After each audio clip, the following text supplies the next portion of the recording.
Hello, and welcome to the Celestial Scholar Podcast, where evidence meets energy and the stars tell more than stories. They reveal blueprints for the soul. I'm Dr. Lauren Van Gerwen, communications scholar, intuitive astrologer, and curious human being, here to guide you through the cosmic patterns shaping your path. Whether you're a skeptic, a seeker, or somewhere in between, this space invites you to explore astrology as a tool for reflection, empowerment, and self-understanding. Let's unfold the sky together. All right, so we have two guests on the show today. I'm very excited, and I just met y'all about 5 minutes ago. Yes. Not long. Can you introduce yourselves? Hi, I'm Rena, and I am a teacher here in Lafayette. I'm George, and I work for Progressive. All right, and you are romantically together. Yes, husband and wife. We met when we were 19. What we're going to do, so I don't know, I think Rob might have mentioned your last name at some point, but I forget. We just met. I'm going to do a brief, one of you will go first. I'll do a brief, very brief natal chart reading for the first one and then the other one. And then what I'm going to do is I'm going to read the synastry of your charts together. Okay. All right. Sounds good. You know a little bit, Rena, about astrology. And do you know anything, George? Only from what Rena's told me. All right. So in essence, your astrology chart, so it's a circle. And if you think about it like a clock. So we have where 9 o'clock on a clock is 1. And then it goes around counterclockwise. So 1, 2, 3, 4, 5, 6, 7, 8, 9, 10, 11, 12. And that chart is the sky. It's what the sky, when and where you were born, looked like in 2D form, essentially. And that's it. So, Rena, all right, let's look at your chart. Well, first, you're a Scorpio sun, Pisces moon, and Sagittarius rising. And those are like flavors, essences of who you are. And they can manifest in lots of different ways. Mm-hmm. Interesting. So you are simultaneously very, very friendly. You make friends easily. Mm-hmm. And it feels like you have an easy time perceiving people for who they are. Yes. Excellent. It's a nice little Scorpio stellium here in the 11th house. Yeah. That's nice. You've got almost exactly Venus conjunct Sun. That's a beautiful aspect. Mm-hmm. Yes, we need more people with this placement in the world. Excellent. You radiate joy and love. Oh, thank you. Yeah. Well, there's your little moon. All the way down there in the 3rd house. Do you have siblings? All half siblings. No, I was going to say you're all alone. Mm-hmm. Interesting. Yes, I don't know any of them Alone, in but my you're life. Mm-hmm. Because there's your dad. He's very hardworking, question mark? I would say so. Okay. Before he was injured, yeah. Very clever. Oh, yes. Yes. And he's very clever in a way that benefits him. Mm-hmm. Oh, that sounds like, Yes. sounds Yeah. like Steve. Mm-hmm. He's closely aligned, but at the same time, closely aligned with your path, Mm-hmm. but in a different flavor. Right. Okay. Yeah. If and when I say something and it does not resonate, please tell me. Of course. Yeah. All right, no problem. excellent. I see some darkness, but this is not a full natal reading. Sorry. It's a shadow side for sure, I think, present. Yeah, there is. And we can visit that another time if you would like. That's past karmic stuff as well. Yeah. Yeah. But this is the life where you overcome that. Mm-hmm. Okay, excellent. Yes. That's fated, man. That's good. Get away from that. And the more so like your dad, but a different flavor. That's the phrase that keeps resonating. Okay. Chase that. Okay. Mm-hmm. You don't plan to go into academia. Well, I'm getting my PhD in it. But I struggle with it severely, chronically struggle. You're not going to. Yeah. Not because you're not capable. Right. No, yeah. But you're going to choose not to. Mm-hmm. Do something. We're going to move on to you.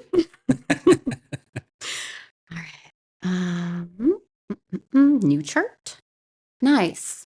Okay, so right away, so you're a Sagittarius rising and he's a Sagittarius moon. Yes. That's excellent. Yeah. Very nice. Oh, a Cancer rising. Mm-hmm. Also a Cancer rising. Hello, Oh, friend. nice to meet you. Nice. All right. So since you've never had your chart done, so I'll show you. So this is what the stars looked like above when you were born. So all of the colored lines in between, those are what we call aspects. And those are the planets giving energy to each other. And this is your blueprint for your soul and your life's purpose and path in this life. All right. Hopefully there's some good stuff hidden in there. Oh, almost certainly. All right. So one thing leaps out immediately. At some point, somewhere in your life, probably a kid, because kids are mean, somebody hurt your sense of self. So, Yeah, that's probably true. yeah. It was somebody you were dating. Yeah. I've had some interesting people. Yeah. Don't let the haters get you down, man. Yeah, I ditched the exes that Good. were painful, and now I've upgraded. Yes, yes, I agree. She's lovely. Okay, we got too much in common. Your son is in the 8th house. My son is also in the 8th house. That's a hard place for a luminary. So, right, the sun is, it's literally the sun, the light. Some people see you for who you are. Some people don't see what you have to bring to the table and offer, and that's their loss. You can't force them. I agree. Yeah. Yeah. So you're also an Aquarius, Mercury. I love people whose sun and Mercury are the same sign. So who you are and how you think are aligned. Oh, that's nice. Ooh, 7th house Saturn. That's a hard placement. 1991, so you're in your 30s. Okay. Wait, 1991, so you were 34? 34. Okay. Yep. Have you been married for more than 5 or 6 years? Yes. How did that go? Was that challenging? The marriage? No, well, yes, but no. How old were you? I'm trying to determine if you got married before or after a major life transition. Oh, okay. We got married January 1st, 2017. 2017. I was 26 and he would have been 25. 25. Yeah. Okay. Well, you escaped one of the classic 7th house Saturn pitfalls. It must be all those exes. You learned your karmic lesson beforehand. Yeah. All right. Okay. Congratulations. I'll take it. And so if this was a personal reading, I would go into much more depth there. But I see like change and transformation through creativity. So if you maybe hobbies or things where you can sink your hands into it, if you ever feel like you need to get out of a rut or something yeah. I've done woodworking as a kid with my grandpa, and then I like to cook. Nice. Excellent. Yes, that's exactly the type of thing I'm talking about. All right. Now, let's check out what your relationship looks like. All right. All right. So there's 2 ways this can go. I can put one person's chart in the middle and then the other person's chart around. And that's a classic comparison chart. And then I can flip it and take a look from the other way. And I can also squish y'all's charts together, basically. So the software finds the midpoint. So like you're an Aquarius sun, she's a Scorpio sun. So it'll find the midpoint mathematically and create for each planet. And that's the chart that is your relationship. Okay. Okay. Yeah. So we'll do the first one first. So this is what it looks like. It looks complex. Oh, yeah. Yeah. But human beings are complex. Yes, they are. Oh, that's nice. Okay. So your moon is in her 12th house. You see her. He does. Like even if you were to try and hide something and not even say it, you don't even have to think it. He knows it. Automatically. Mhm. Instinctively. Excellent. Nice. Okay. So again, so we have here, all right, when she's on the job hunt, I saw you make a face earlier, but he's right. He has some wisdom. Could almost end the podcast. I know. That's the end of the podcast. George is right. Hey, look, I'll take my small wins where I can get them. Guiding wisdom. And where your dad is not in the same lane as you, he is on this specific, on your path. Yes. Yes. You guys have the same Mars as well. You're both Gemini Mars. So the way you go about physically or in moving through the world, through life, you're similar. Yeah, I'd say so. I think that's like our strongest. Yeah. Bond. For example, my husband and I have conflicting Mars placements. Oh, okay. And it's the recipe for some conflict and misunderstandings that just take a little extra effort to work through. Right. Fair enough. Yeah.